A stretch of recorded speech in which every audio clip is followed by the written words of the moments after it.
Welcome to Grappling with the Gray, a forum for promoting the development of an ethical mindset and ethical decision-making to help us more clearly see both sides of complex issues and better navigate the moral challenges of everyday life. I'm Rabbi Yonason Goldson, and I'd like to invite my panelists to join me today and introduce them. We have Deb Coviello, back again, also known as the Drop-In CEO. She's an author, speaker, podcast host, and silver medalist curler who coaches C-suite leaders of today and tomorrow to navigate challenges with confidence. We have Sonia Funk, who is a speaker and corporate wellness strategist for leaders and their teams, and also an award-winning Canadian singer and songwriter.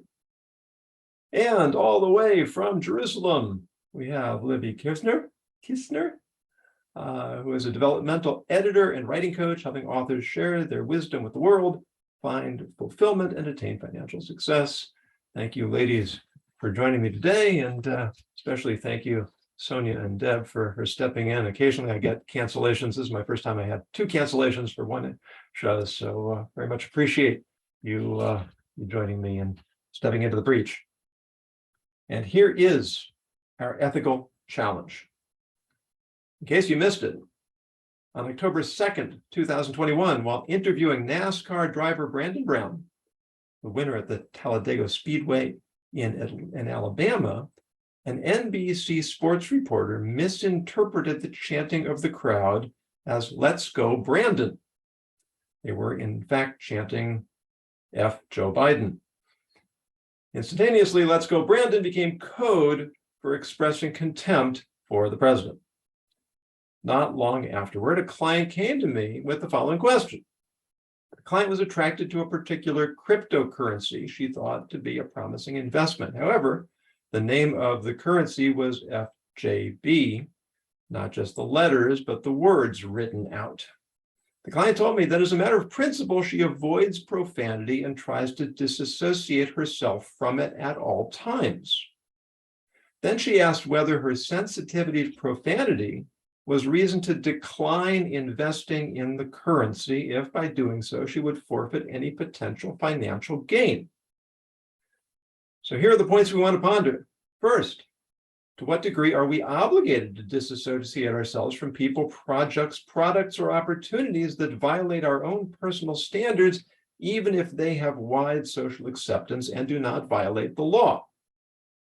And second, if we would advise the woman not to invest, how is this different from cancel culture, in which individuals or groups respond to behaviors or attitudes they find objectionable by withdrawing support, financial or otherwise? The floor is open. May I go first? You may. I always have an opinion, and I thank you so much for this opportunity in this particular scenario. It made me think a bit. And while I too don't prefer profanity, there is something around words, because words have intent. And I think when we are concerned about the profanity, we have to dig deeper into the values and behaviors of the company and the entity behind it, because sometimes we have all had opportunities to engage in profanity, sometimes by accident, sometimes with intent. And while we may not prefer it, I don't like to judge people based on simply a name. It could be a marketing thing. I would choose, to the second point of the scenario, to understand the values of the company. What do they stand for? Because ultimately, at the end of the day, any ethical decision I make about the investments and relationships that I build are based on the values of the people. And if they have good values with good intentions, they're community stewards, they just happen to have a very interesting name and marketing, and they don't curse a lot, which again goes against my values, I could potentially align with them, even though by popularity, the name of the company may spawn some objection by culture. And I'll pause there, but that's what I say. I need to know them a little bit more before I simply go on superficial name of their currency. In other words, the principle of profanity is one of your values, but you're willing to take a broader look or a deeper look to see if it's really indicative or perhaps more of a gimmick than a value. I want to make sure that they are respectful of humans, because you can have profanity and still be respectful of people. but sometimes it is with intent and meant to hurt people. And I just want to make sure I'm aligned with the right people, that I have similar values. So I had similar response to Deb. I would want to know what was underneath that, because I remember when the clothing company FC UK came out, right? And at that point, I wasn't so much into swearing, to be honest. I personally actually do use it to make a point sometimes as a speaker and a strategist, because we deal with really heavy topics. And then everyone in the room silently is, oh, thank you for saying that. So that's kind of where I would first go to. Where is that actually coming from? Is someone being funny? Because then I'm almost more interested in going against my own ethical conundrum against the profanity. And then to go a step further, because this is more in the nature of how I work, I might re-examine my position on profanity and say, is this just triggering something that's actually ego-based? And is that going to trip me up from having something that could be good for me? So I would look at both that way. I think that's where I'd start. In other words, whenever we have values that are,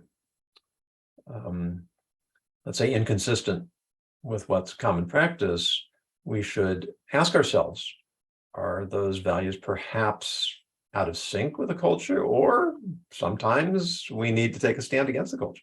Yeah. But it's worth asking ourselves that question and reflecting. Lydia, you have a thought? A friend of mine said profanity is used as an exclamation point. With that, I tend to stay away from profanity.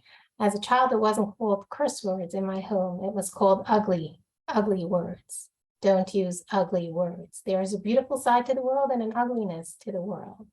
And sometimes taking something that's beautiful and diminishing its value brings out the ugliness. And also with that, a lot of people, you don't really know what their values are before you interact with them. So how would you know? You start working with a company, you don't really know every single, curse word that will come out of their mouths. But I think it's important to stay within our own integrity with whatever the circumstances are. Yeah, I think you made a point, Sonia, I'd like to follow up on that. And you too, Libby, the idea of profanity being an exclamation point. And when it is used, I mean, personally, I don't use it. It's just not part of my brand. As a rabbi, I feel obligated to hold just a somewhat higher standard when it comes to speech. But I can understand using it as an occasion, and when it's used occasionally or infrequently, it can be very powerful.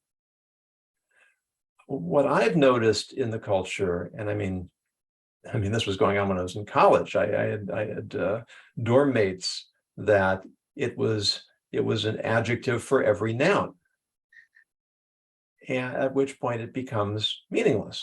There's a particular interviewer whom I like a lot. I really like his interviews. I like his whole approach to life. He has fascinating guests, and I have trouble listening to him because it's just this constant, repetitive, pointless use of this word that I find is at best meaningless and at worst a distraction. And it feels like a lack of discipline to me. And that if we want to refine our speech, which is part of refining our thoughts, which is part of refining our behavior, that it's best to set standards for ourselves, even if it means that I may at times have to disassociate with people that I'd rather be involved with. I mean, to your point there, again, I love what the others have said, that it is an explanation point. Oh my children will know occasionally when I make that explanation point, it is so unfamiliar that I make my point. But the thing that can happen is if it's over and over and over again, it gets to the point in my case, and similar to you, that it's not aligned with my values. Because then if that's the way you talk all the time, I'm not sure what else is there. But again, I still have to get to know what is behind that, if there is something deeper that I want to invest in versus what popular culture might say. And I'm not afraid of going with or against culture. It's ultimately, I have to sleep at night with my values and the decisions that I make.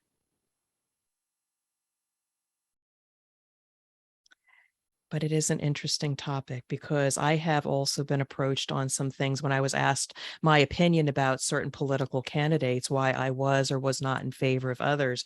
And when they kind of said, well, gee, you're a female, why are you voting in favor of this particular individual or otherwise?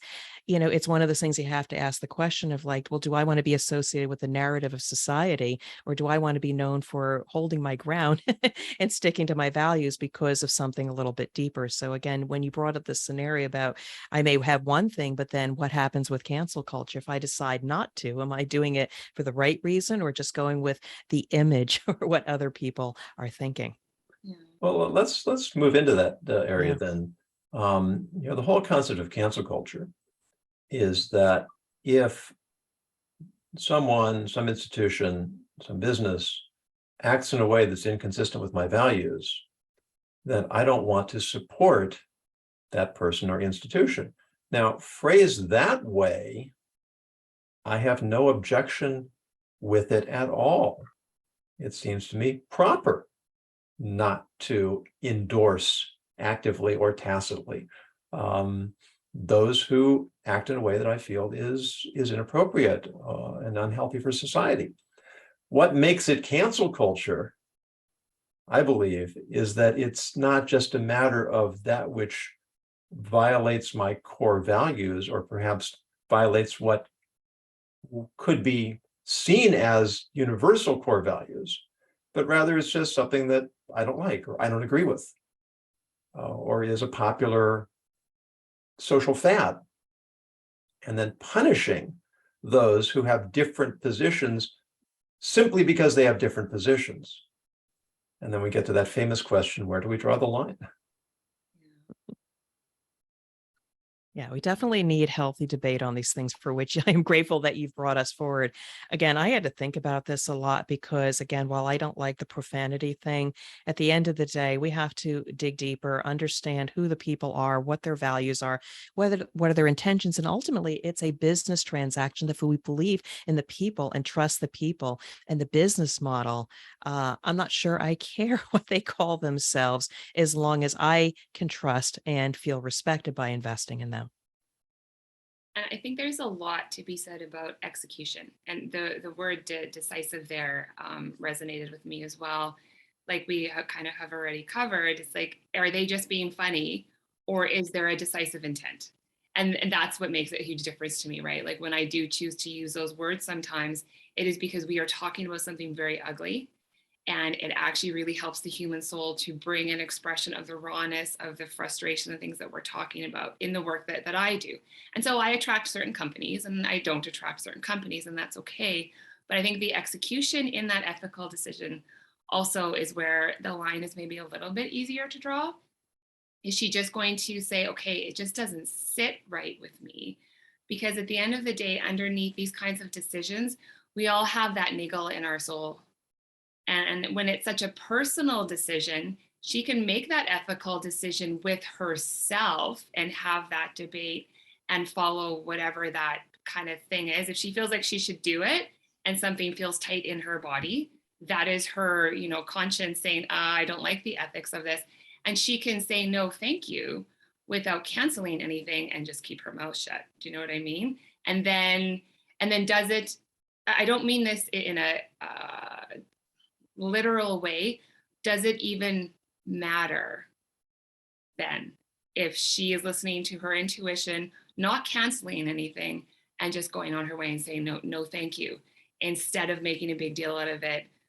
So yeah, but is the company doing it on purpose to be divisive? Like, is that a thing? Then that's, to me, ethically, I'm like, yeah, then it's just a no thank you for sure. Do we ever know that for sure? I don't know. Can you? But I don't know. I always go back to here.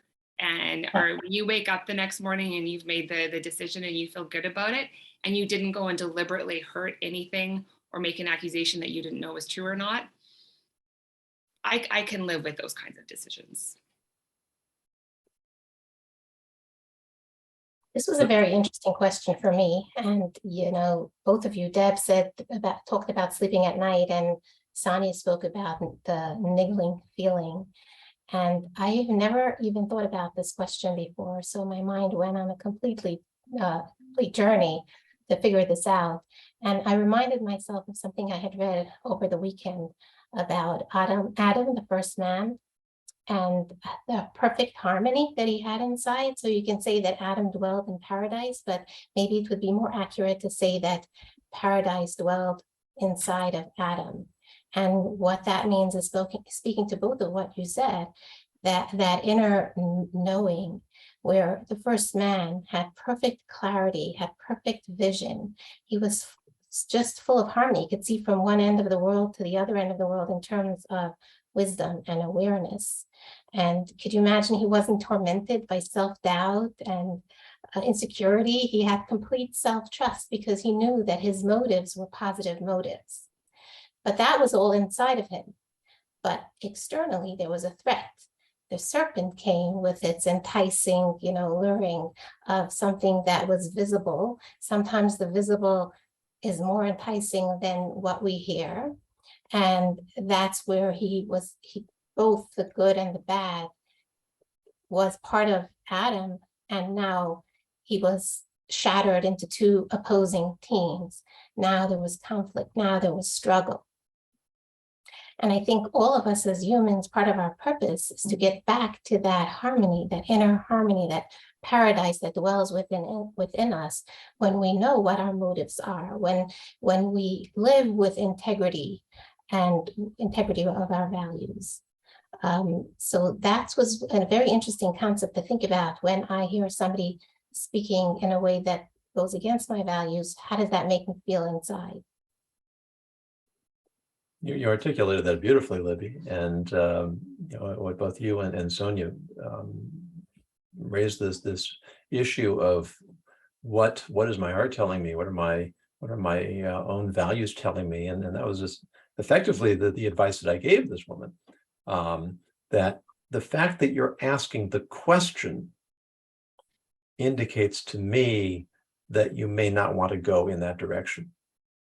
Most people would never have the question to begin with. And the fact that it bothers you, the idea of associating with this message, this brand, means it's not consistent with your brand, not your business brand, but your personal brand. And that when we hear that whisper, that soft, still voice inside us that's urging us one way or another, against all the much more audible noises of the outside world, it's worth listening once, listening twice before we discard it, because it means that there really is something deep inside us that is not in sync or compatible with what's coming to us on the outside. I want to jump in here a little bit. And again, I agree. I love this healthy conversation here.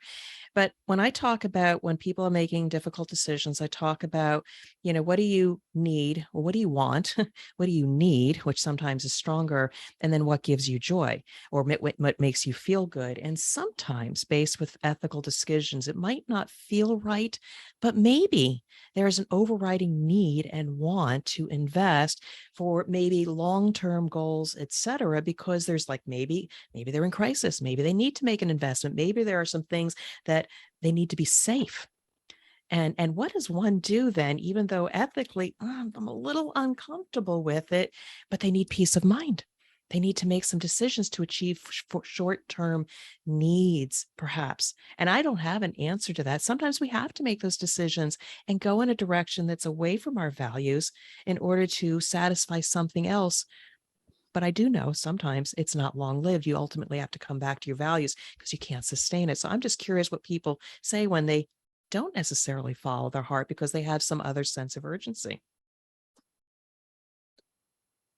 Anybody? It's interesting you raise the point, because I mentioned at the beginning that I had two guests scheduled for today who had to cancel on me. One of them had something was scheduled by her business that she didn't have full control over and was unexpected. The other one is a good friend of mine. He called me up, very apologetic, and he said that a situation arose that it wasn't an obligation, but it was a situation where he felt very strongly that he needed to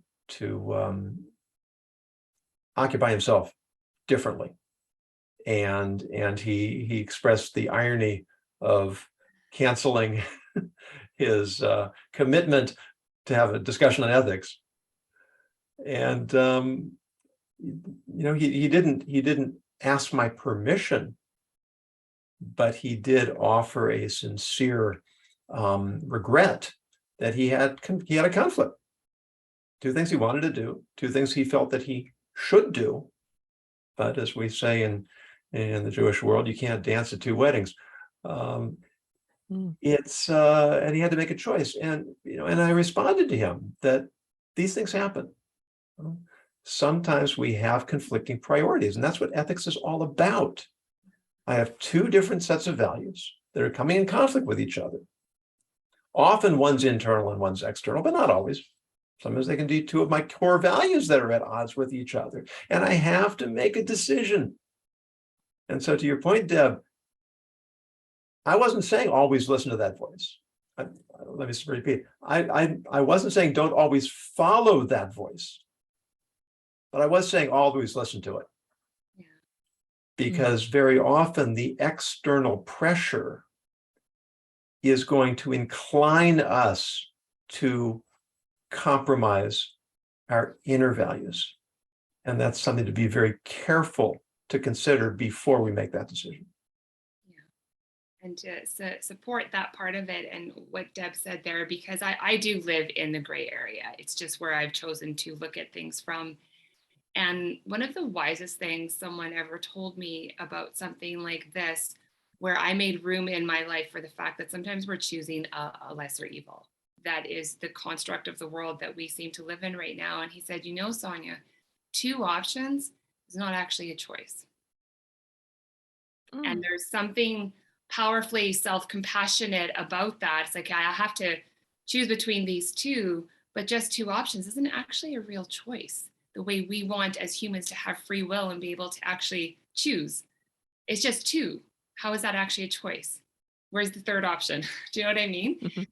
And so that's just, I think that's just the part of life in the world and these kinds of decisions that is always going to be there until we don't exist here anymore. Because of that divide. And I think, like we said last time, Jonas, and when I was talking about how even scientifically the middle doesn't actually exist, right? Scientifically, like pi goes on forever. You can keep dividing something for forever. So I don't know, universally, cosmically, that's where my grace for humanity and myself always comes in. And also, which is why these conversations are so important, because at least they make the gray area smaller. Could you develop that idea for me a little bit? So when you said that two is not a choice, I'm not sure I understand what that means.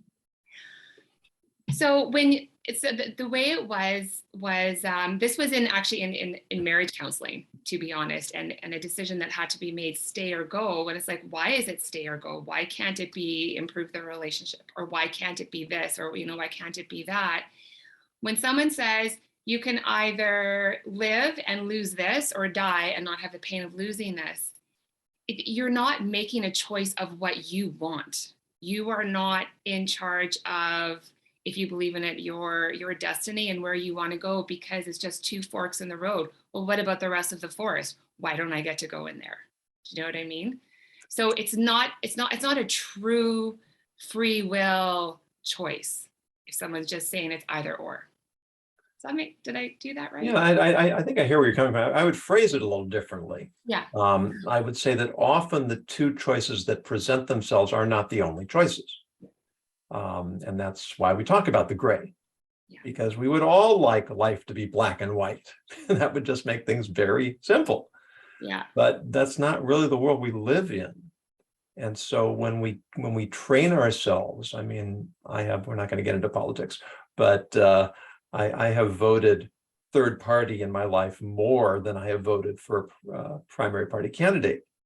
And it's because I am frequently dissatisfied with the choice of two candidates, neither of whom I feel are fit to serve. And I won't let myself be bullied into making that choice. Now, I understand the philosophy that says you have to go with the ones who are more likely to have a chance. You're voting against. I mean, I understand, and to some degree I can respect that. But I think the mindset of feeling locked into an either-or mentality, that's what I understand you to be saying. That if we train ourselves to look for other options, often we'll find them. Yeah. Can I jump in a minute here? Yeah, of course. I'm working with a client on a book that he's writing about optimizing our emotions. And he has two words that I like that helps us distinguish between the two. There is an instruction and there is a recommendation.